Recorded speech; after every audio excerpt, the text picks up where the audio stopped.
Традыцыйна ў міжнародны дзень абароны дзяцей юныя мастакі сабраліся, каб апісаць жывапісныя пейзажы брэсцкай крэпасці. Ужо ў 11-й раз хлопчыкі і дзяўчынкі з усёй вобласці прымаюць удзел у акцыі «Малююць дзеці».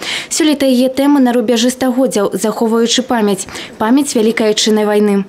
Ее главная цель – это сохранение преемственности поколений, связи, чтобы тема не осталась для них чем-то неизвестным. Фантазию юных мастаков не обмежевывали. Думаю, что они люди и также занимали важное место на войне, и их верные четвероногие друзья, поэтому я изображу, как собака спасает раненого человека. Я изобразила человека, как он несет молодую девушку, и хочу нарисовать, типа, она в белом платье и кровь видна. То есть, что это война, что многие люди умирают. Казку «Пуські бятыя» показали маленьким гледачам у Брэсцкім акадэмічным тэатры драмы. Пастаноўка адрасавана деткам самага малога ўзросту, ледзьве не з пялёнак. Яна написана ў форме дзіцячай размовы, што будзе зразумела нават самым маленьким гледачам. Мне кажется, дети понимают нас с полуслова, потому что только они понимают этот язык. И, в общем-то, все мы дети, и все мы когда-то говорили на этом языке, поэтому я думаю, что и взрослым тоже интересно послушать такую сказку.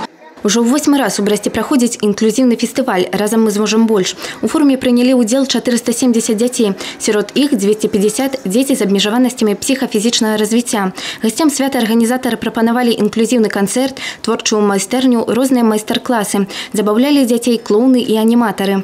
На сцену проходят только те номера, которые являются уникальными, исключительно инклюзивными. И это не только дети с особенностями в развитии, и их педагоги, либо родители.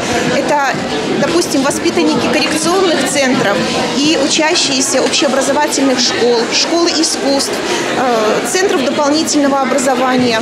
А ў Брэсцкім ЗАГСе ў гонар Дня абароны дзяцей навароджаная брастаўчанка Васіліса ўрачыста атрымала пасведчанне аб дні народжання.